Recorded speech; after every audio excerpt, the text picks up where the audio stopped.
Hi everyone, my name is Scott Horn, and this is The Short Call. I absolutely love playing contemporary music, so in this episode, I'm going to go over some of the extended techniques that I've had to use to perform new music. First up is the Flutter Tongue, although I'll be the first to admit that this one really isn't that new. In fact, you'll find it in Strauss's Don Quixote and other romantic works. Still, it shows up in a lot of new pieces, especially in solo works. Flutter Tongue is mostly used for a loud, noisy, and piercing sound, but it can be performed effectively at softer dynamics and in combination with other techniques like mutes or stopped horn. Some players execute it while making a growling sound in the back of their throat. I prefer to curl the tip of my tongue like I'm rolling my R's to speak, but no matter what method you use, you'll need a constant stream of fast air to keep the sound supported and moving.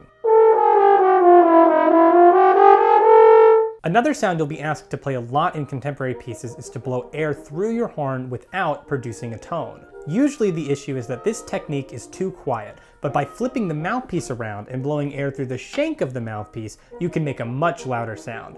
Just make sure that you check with the composer or the conductor if you can to make sure that this is the sound they want.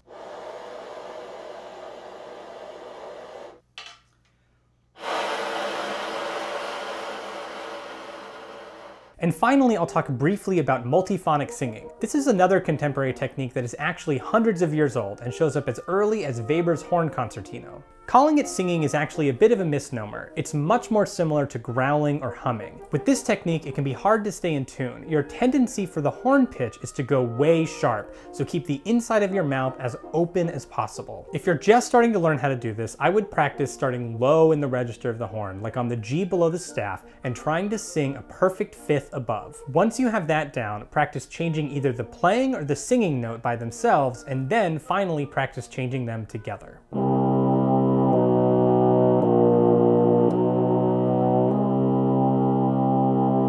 And those are 3 extended techniques that show up all the time in new music. However, there are many, many more, so leave a comment below with some of the craziest things you've been asked to do in a new piece. If you found this video helpful, give it a like and follow Scott Horn for more tips and tricks to make your life playing the French horn a little bit easier. Happy practicing.